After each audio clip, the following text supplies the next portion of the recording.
That year there was a heavy famine throughout the land of Canaan, and the inhabitants of the land could not remain on account of the famine, for it was very grievous. And Abram and all belonging to him rose and went down to Egypt on account of the famine. And when they were at the brook Mitzraim, they remained there some time to rest from the fatigue of the road. And Abram and Sarai were walking at the border of the brook Mitzraim, and Abram beheld his wife Sarai, that she was very beautiful. And Abram said to his wife Sarai, "Since God has created thee with such a beautiful countenance, I am afraid of the Egyptians, lest they should slay me and take thee away, for the fear of God is not in these places. Surely then thou shalt do this: say thou art my sister to all that may ask thee, in order that it may be well with me, and that we may live and not be put to death." And Abram commanded the same to all those that came with him to Egypt on account of the famine. Also his nephew Lot he commanded, saying, "If the Egyptians ask thee concerning Sarai, say she is the sister of Abram." And yet with all these orders Abram did not put confidence in them, but he took Sarai and placed her in a chest and concealed it amongst their vessels, for Abram was greatly concerned about Sarai on account of the wickedness of the Egyptians. And Abram and all belonging to him rose up from the brook Mitzraim and came to Egypt. And they had scarcely entered the gates of the city when the guards stood up to them, saying, "Give tithe to the king from what you have, and then you may come into the town." And Abram and those that were with him did so. And Abram with the people that were with him came to Egypt, and when they came they brought the chest in which Sarai was concealed, and the Egyptians saw the chest. And the king's servants approached Abram, saying, "What hast thou here in this chest which we have not seen? Now open thou the chest and give tithe to the king of all that it contains." And Abram said, "This chest I will not open, but all you demand upon it I will give." And Pharaoh's officers answered Abram, saying, "It is a chest of precious stones, give us the tenth thereof." Abram said, "All that you desire I will give, but you must not open the chest." And the king's officers pressed Abram, and they reached the chest and opened it with force, and they saw, and behold, a beautiful woman was in the chest. And when the officers of the king beheld Sarai, they were struck with admiration at her beauty, and all the princes and servants of Pharaoh assembled to see Sarai, for she was very beautiful.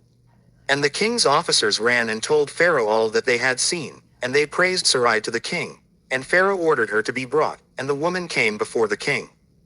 And Pharaoh beheld Sarai, and she pleased him exceedingly, and he was struck with her beauty. And the king rejoiced greatly on her account, and made presents to those who brought him the tidings concerning her.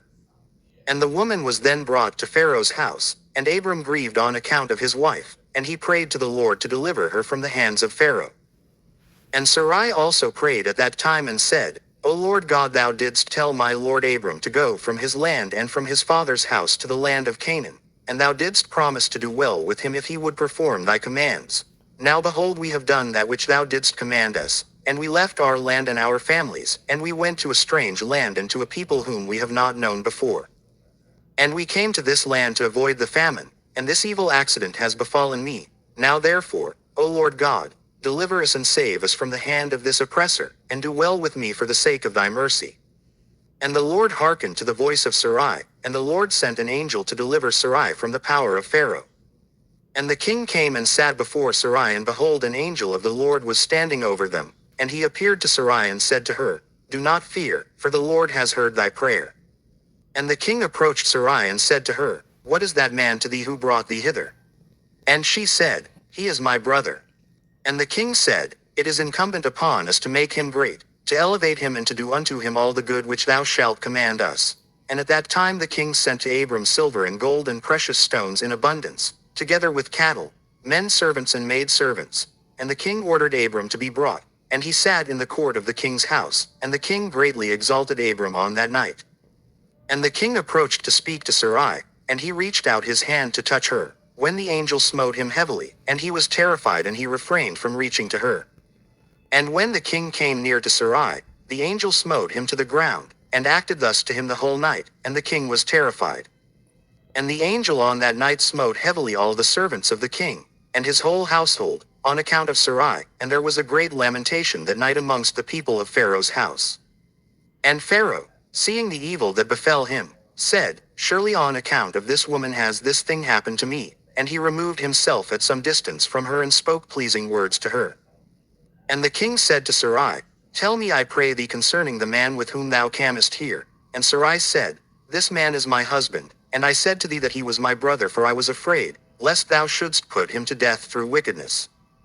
And the king kept away from Sarai, and the plagues of the angel of the Lord ceased from him and his household. And Pharaoh knew that he was smitten on account of Sarai, and the king was greatly astonished at this.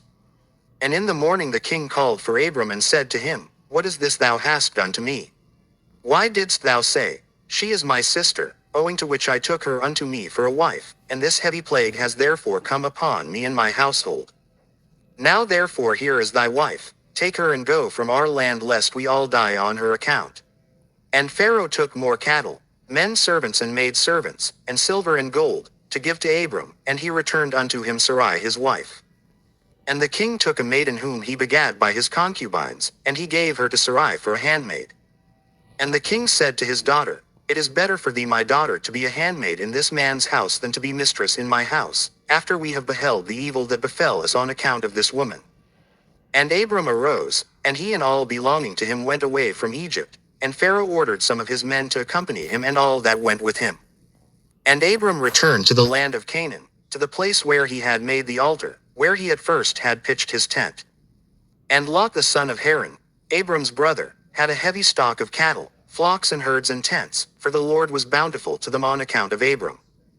And when Abram was dwelling in the land, the herdsmen of Lot quarreled with the herdsmen of Abram, for their property was too great for them to remain together in the land, and the land could not bear them on account of their cattle.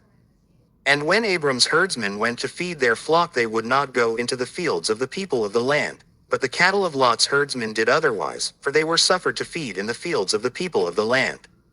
And the people of the land saw this occurrence daily, and they came to Abram and quarreled with him on account of Lot's herdsmen. And Abram said to Lot, What is this thou art doing to me, to make me despicable to the inhabitants of the land, that thou orderest thy herdsmen to feed thy cattle in the fields of other people? Dost thou not know that I am a stranger in this land amongst the children of Canaan, and why wilt thou do this unto me? And Abram quarreled daily with Lot on account of this, but Lot would not listen to Abram, and he continued to do the same, and the inhabitants of the land came and told Abram. And Abram said unto Lot, How long wilt thou be to me for a stumbling block with the inhabitants of the land? Now I beseech thee, let there be no more quarreling between us, for we are kinsmen. But I pray thee, separate from me, go and choose a place where thou mayest dwell with thy cattle and all belonging to thee, but keep thyself at a distance from me, thou and thy household. And be not afraid in going from me, for if any one do an injury to thee, let me know, and I will avenge thy cause from him, only remove from me. And when Abram had spoken all these words to Lot, then Lot arose and lifted up his eyes toward the plain of Jordan. And he saw that the whole of this place was well watered, and good for man as well as affording pasture for the cattle. And Lot went from Abram to that place, and he there pitched his tent, and he dwelt in Sodom, and they were separated from each other. And Abram dwelt in the plain of Mamre, which is in Hebron, and he pitched his tent there, and Abram remained in that place many years.